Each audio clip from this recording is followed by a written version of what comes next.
Hello everyone, आप सभी लोगों का स्वागत है आपके अपने यूट्यूब चैनल स्टडी ग्लॉस पर। मैं हूं डॉक्टर मोनिका और आज हम 24 दिसंबर से रिलेटेड जितने भी इम्पोर्टेंट क्वेश्चन बन सकते हैं उन पर डिस्कशन करने वाले हैं। और क्वेश्चन से रिलेटेड जितने भी इम्पोर्टेंट फैक्ट होते हैं साथ में वो भी मैं आपको बताऊंगी। ये हमारा टेलीग्राम है, यहाँ पर आपको क्विज अवेलेबल हो जाएगी और इस लेक्चर की पीडीएफ भी आपको यहाँ मिल जाएगी। ये आपके लिए आज का मोटिवेशनल कोट है। वहां तूफान भी हार जाते हैं जहां कश्तियां जिद पे होती है। तो इसी मोटिवेशनल कोट के साथ में हम स्टार्ट करते हैं आज का सेशन। फर्स्ट क्वेश्चन है, where has the Indian railways open the country's largest escape tunnel. भारतीय रेलवे ने कहा देश की सबसे लंबी एस्केप टनल जो है ये खोली है।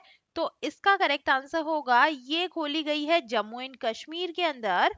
डिटेल से बात करें तो जो प्रतिष्ठित उधमपुर श्रीनगर बारामुल्ला रेलवे लाइन परियोजना ने एक और उपलब्धि हासिल की है और भारतीय रेलवे ने जम्मू कश्मीर में 111 किलोमीटर निर्माणाधीन बनिहाल कटरा रेलवे लाइन पर एक एस्केप टनल का निर्माण जो है ये कर लिया है। और 12.89 किलोमीटर लंबी सुरंग को देश की सबसे लंबी एस्केप टनल कहा जाता है। और ये पलायन सुरंग जो है एक संशोधित घोड़े की नाल के आकार की सुरंग है जो खोड़ा गांव में उत्तर की ओर और खोड़ा नाला पर पुल संख्या 4 को पार करने के बाद दक्षिण की ओर सुंबर स्टेशन यार्ड और T50 सुरंग को जो है ये जोड़ती है। और आपातकालीन स्थिति के मामले में बचाव और बहाली अभियान सरकार ने कहा है कि सुरंग हिमालय के रामबन गठन से होकर गुजरती है।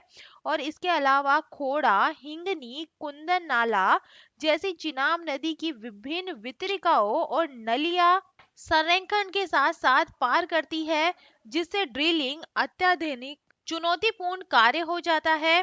सेकंड नंबर क्वेश्चन है, which state government has made Aadhaar card mandatory for all it's schemes. किस राज्य सरकार ने अपनी सभी योजनाओं के लिए आधार कार्ड को अनिवार्य कर दिया है।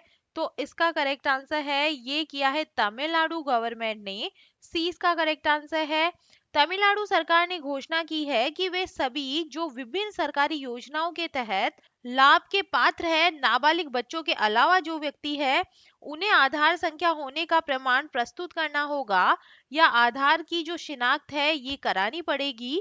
वित्त सचिव एन मरुंगानंदम के द्वारा जारी एक आदेश में कहा गया है कि आधार सेवाओं या लाभों या सब्सिडी के वितरण के लिए एक पहचान दस्तावेज के रूप में सरकारी वितरण प्रक्रिया को सरल बनाता है और ये पारदर्शिता और दक्षता लाता है तथा लाभार्थियों को अपनी पहचान साबित करने के लिए कई दस्तावेजों को प्रस्तुत करने की जरूरत को समाप्त करके एक सुविधाजनक और निर्बाध तरीके से सीधे उनका हक पाने में सक्षम बनाता है।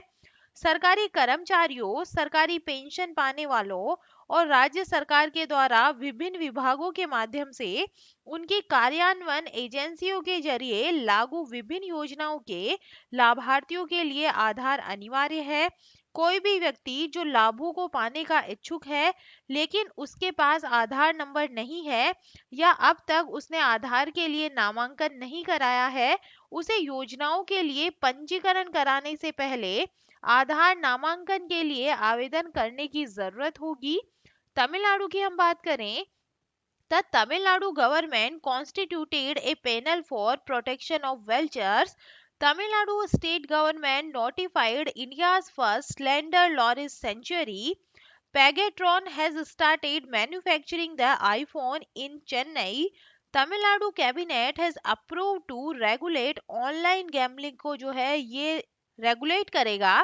थर्ड नंबर क्वेश्चन है, which company has tied up to buy Kerala food brand Nirapara. किस कंपनी ने केरल के खाद्य ब्रांड नीरापारा को खरीदने के लिए समझौता किया है। तो इसका करेक्ट आंसर होगा ये किया है विप्रो के द्वारा किया गया है। सी इसका करेक्ट आंसर है। विप्रो कंज्यूमर केयर ने केरल के सबसे ज्यादा बिकने वाले खाद्य पदार्थों के ब्रांड नीरापारा के अधिग्रहण के साथ ही डिब्बा बंद खाद्य पदार्थों और मसालों के क्षेत्र में उतरने की घोषणा की है। इस अधिकरण के साथ ही विप्रो कंज्यूमर केयर भी मसालों के बाजार में उतर गई है और इस क्षेत्र की अन्य कंपनियों में Dabur, Emami, Tata consumer products limited और आईटीसी शामिल है। और विप्रो एंटरप्राइजेज की इकाई Wipro consumer care and lighting Bharat में तेजी से बढ़ते रोजमर्रा के इस्तेमाल के उपभोक्ता सामान कारोबार में से एक है। केरला की हम बात करें, Kerala wins central government award for best public transport services के लिए जो है ये अवार्ड इसे मिला है। Kerala government has decided to provide football training to 1 lakh students को जो है ये फुटबॉल ट्रेनिंग यहाँ पे दी जाएगी। Kerala to host track Asia cup 2022, the foundation day of Kerala on 1st November is celebrated as Kerala Piravi day के रूप में जो है ये मनाया जाता है। Kerala CM launched mobile app to prevent cyber crime against children. 4 number question है, who has been appointed as the first black president of Harvard University. Harvard University की पहली अश्वेत अध्यक्ष किसे नियुक्त किया गया है? तो इसका करेक्ट आंसर होगा क्लाउडाइन को जो है ये प्रेसिडेंट बनाया गया है। डी इसका करेक्ट आंसर है। क्लाउडाइन गे हार्वर्ड यूनिवर्सिटी की 30वीं अध्यक्ष बनेगी और इसी के साथ वे आईवी लीग स्कूल का नेतृत्व करने वाली पहली अश्वेत जो है शख्स बन जाएगी। और 52 वर्षीय गे हार्वर्ड प्रमुख के लिए चुनी जाने वाली दूसरी महिला है। गे फिलहाल यूनिवर्सिटी की डीन और डेमोक्रेसी स्कॉलर है। क्लाउडाइन गे 1 जुलाई 2023 से अपना जो पदभार है ये संभालने वाली है और वह लॉरेंस बैको की जगह लेंगी। गे को अमेरिकी राजनीतिक भागीदारी के मुद्दे पर अग्रणी आवाज माना जाता है और ये हार्वर्ड की असमानता की संस्थापक अध्यक्ष भी है, जो कि वैश्विक परिप्रेक्ष्य में गरीबी और शैक्षिक अवसर पर अभाव और अमेरिकी असमानता जैसे मुद्दों पर रिसर्च करती है। गे की नियुक्ति के बाद में आईवी लीग स्कूलों के प्रमुखों के रूप में महिलाएं पुरुषों से अधिक हो जाएगी। 5 नंबर क्वेश्चन है, which state government has inaugurated a football stadium at PA Sangma sports complex. किस राज्य सरकार ने पीए संगमा स्पोर्ट्स कॉम्प्लेक्स में एक फुटबॉल स्टेडियम का उद्घाटन किया है? तो इसका करेक्ट आंसर होगा ये किया गया है मेघालय के अंदर। सी इसका करेक्ट आंसर है। मेघालय में वेस्ट गारो हिल्स के जिला मुख्यालय में देश के सबसे बड़े pre engineered composite football stadium PA Sangma sports complex का उद्घाटन किया गया है और इसमें 9,500 लोगों के बैठने की क्षमता है।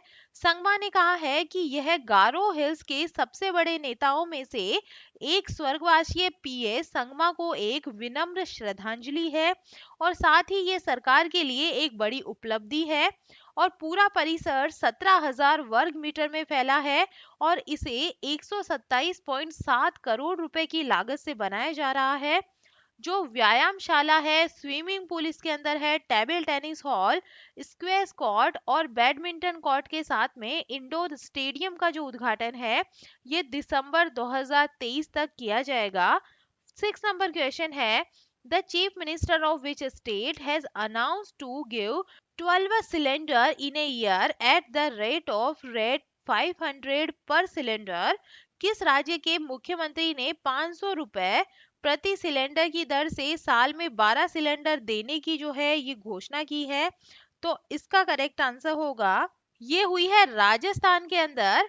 राहुल गांधी की भारत छोड़ो यात्रा के दौरान अलवर के मालाखेड़ा में हुई एक जनसभा के दौरान सीएम अशोक गहलोत ने राजस्थान की जनता के लिए एक बड़ा ऐलान किया है। गहलोत ने मंच में कहा है कि राज्य में 1 अप्रैल से बीपीएल परिवारों को 500 रुपए में गैस सिलेंडर मुहैया करवाया जाएगा और सरकार 1 साल में 12 सिलेंडर देगी। आने वाले समय में अगर ऐसा होता है तो प्रदेश के 2.5 करोड़ लोग सीधे तौर पर लाभान्वित होंगे। और गहलोत अगले महीने जनवरी में राज्य का बजट पेश करने जा रहे हैं। ऐसे में बजट से पहले सिलेंडर वाला ऐलान उनका मास्टर स्ट्रोक भी माना जा रहा है।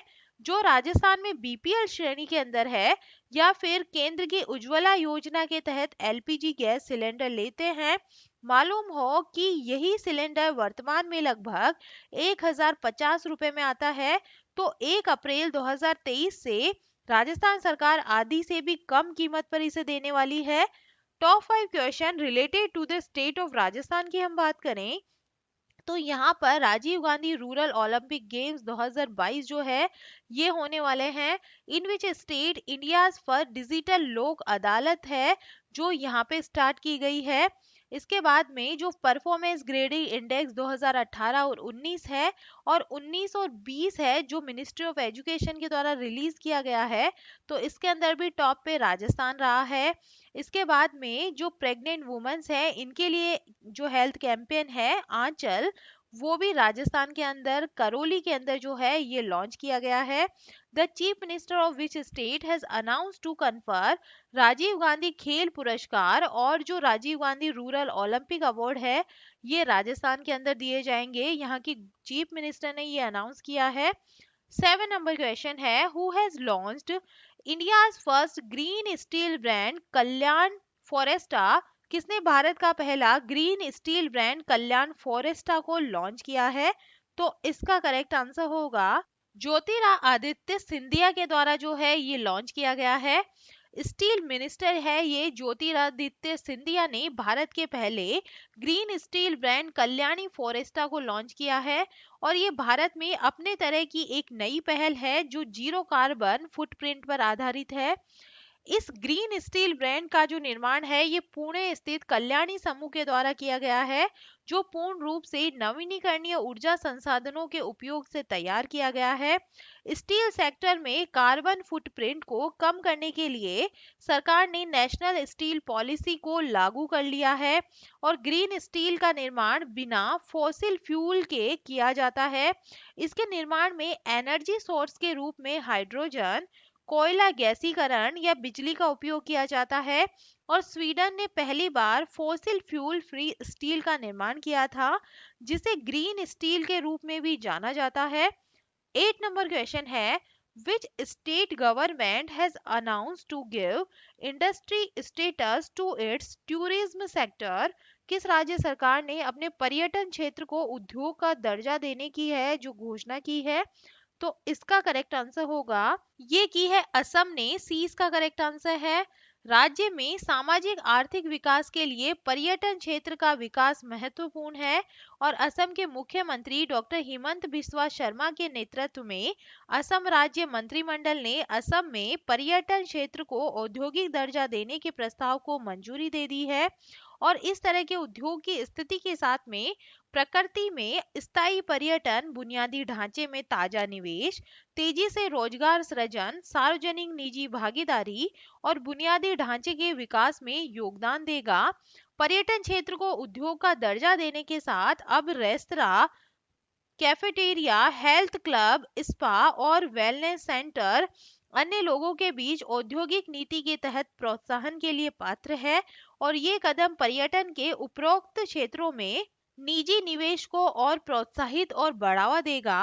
9 नंबर क्वेश्चन है who has been named in the panel of deputy speaker in the upper house of the parliament. किसे संसद के ऊपरी सदन में उपाध्यक्ष के पैनल में नामित किया गया है? तो इसका करेक्ट आंसर होगा ये किया गया है पीटी उषा को। 20 का करेक्ट आंसर होगा। राज्यसभा के सभापति जनदीप धनखड़ ने दिग्गज पूर्व एथलीट और सांसद पीटी उषा को उच्च सदन में उपाध्यक्षों के पैनल में नामित किया है और ये पहली बार है जब किसी मनोनीत सदस्य को राज्यसभा के उपाध्यक्ष के पैनल में नियुक्त किया गया है और उनके साथ वीएसआरसी के सांसद विजय साई रेड्डी को भी मनोनीत किया गया है और पीटी उषा को हाल ही में भारतीय ओलंपिक संघ का अध्यक्ष भी चुना गया था और 58 वर्षीय उषा कई एशियाई खेलों की स्वर्ण पदक विजेता और 1984 के लॉस एंजलिस ओलंपिक 400 मीटर बाधा दौड़ के फाइनल में ये चौथे स्थान पे रही थी। 10 नंबर क्वेश्चन है which has become the only Indian university to get a grade from NAAC। NAAC से ए ग्रेड पाने वाला एकमात्र भारतीय जो विश्वविद्यालय है ये कौन सा बना है? तो इसका करेक्ट आंसर होगा, ये बना है गुरु नानक देव यूनिवर्सिटी। सी इसका करेक्ट आंसर होगा। गुरु नानक देव विश्वविद्यालय अमृतसर पंजाब राष्ट्रीय मूल्यांकन और प्रत्यायन परिषद ग्रेडिंग में 3.85 स्कोर करके ए ग्रेड प्राप्त करने वाला भारत का ये पहला विश्वविद्यालय बन गया है। राष्ट्रीय मूल्यांकन और प्रत्यायन परिषद की स्थापना जो है ये 1994 में विश्वविद्यालय अनुदान आयोग के एक स्वायत्त संस्थान के रूप में की गई थी, जिसका मुख्यालय बेंगलुरु के अंदर है। एनएएसी संस्थान की गुणवत्ता स्थिति की समझ प्राप्त करने के लिए कॉलेजों, विश्वविद्यालयों या अन्य मान्यता प्राप्त संस्थानों जैसे उच्च शिक्षण संस्थानों का मूल्यांकन और प्रत्यायन आयोजित करता है। गुरु नानक देव विश्वविद्यालय की स्थापना 24 नवंबर 1969 को श्री गुरु नानक देव जी की 500वीं जो जयंती है इसके अवसर पर अमृतसर में की गई थी और ये पंजाब राज्य विधान मंडल के द्वारा पारित एक अधिनियम के द्वारा स्थापित किया गया था। विश्वविद्यालय को यूजीसी के द्वारा उत्कृष्ट की क्षमता वाले विश्वविद्यालय का जो दर्जा है ये भी दिया गया है। चलिए कल के जो एमसीक्यू है उन्हें हम रिवाइज कर लेते हैं। फर्स्ट नंबर क्वेश्चन है, सशस्त्र सीमा बल का जो स्थापना दिवस है ये कब मनाया जाता है? तो ये 20 दिसंबर को मनाया गया है। सेकंड नंबर क्वेश्चन है, कौन सा देश संयुक्त राष्ट्र जैव विविधता सम्मेलन COP15 का मेजबान है? तो ये है कनाडा। थर्ड नंबर क्वेश्चन है, भारतीय नौसेना में शामिल किए गए P-15B स्टील्थ गाइडेड मिसाइल विध्वंसक का क्या नाम है? तो इसका नाम है INS मोर मुगाओ, इसका नाम है। ए इसका करेक्ट आंसर है। फोर नंबर क्वेश्चन है, रयुतु बंधु किस भारतीय राज्य या केंद्र शासित प्रदेश की योजना है? तो इसका करेक्ट आंसर है ये तेलंगाना की योजना है। फाइव नंबर क्वेश्चन है, फरवरी 2023 में अगले फुटबॉल क्लब विश्व कप की मेजबानी करने के लिए फीफा के द्वारा किस देश की घोषणा की गई है? तो इसका करेक्ट आंसर होगा ये की गई है मोरक्को की। 20 का करेक्ट आंसर है। सिक्स नंबर क्वेश्चन है, कौन the light we carry overcoming in uncertain times पुस्तक के लेखक है? तो ये मिशेल ओबामा के द्वारा लिखी गई है। सेवन नंबर क्वेश्चन है, किस राज्य ने पढ़ने को बढ़ावा देने के लिए फ्रेंड्स ऑफ लाइब्रेरी जो योजना है इसकी शुरुआत की है? तो ये तमिलनाडु ने की है। एट नंबर क्वेश्चन है, पेटा इंडिया के पर्सन ऑफ द ईयर 2022 के रूप में किसे चुना गया है? तो ये सोनाक्षी सिन्हा को चुना गया है। 9 नंबर क्वेश्चन है, वीवो प्रो कबड्डी लीग 2022 का 9वां सीजन किस टीम ने जीता है? तो ये जीता है जयपुर पिंक पैंथर्स के द्वारा। 10 नंबर क्वेश्चन है, किसे बिहार राज्य के डीजीपी के रूप में नियुक्त किया गया है? तो इसका करेक्ट आंसर होगा ये बने हैं राजविंदर सिंह भट्टी। सी इसका करेक्ट आंसर है। और ये था कल का स्टडी ग्लॉस क्वेश्चन। भारत कहाँ पर 12वें विश्व हिंदी सम्मेलन का आयोजन करेगा? तो ये करने वाला है फीजी के अंदर। ए इसका करेक्ट आंसर है। और ये है आप लोगों के लिए आज का स्टडी ग्लॉस क्वेश्चन। किस राज्य सरकार ने एशिया के पहले ड्रोन डिलीवरी हब का अनावरण किया है? तो इसका आंसर आप मुझे कमेंट सेक्शन में दीजिएगा। ये हमारा टेलीग्राम है, यहाँ पर आपको क्विज अवेलेबल हो जाएगी और इस लेक्चर की जो पीडीएफ है वो भी आपको यहाँ मिल जाएगी। आई होप आपको सेशंस पसंद आ रहे होंगे। अगर पसंद आ रहे हैं तो इन्हें लाइक कीजिए, अपने दोस्तों के साथ में शेयर कीजिएगा। तो चलिए मिलते हैं हम एक नए सेशन के साथ में।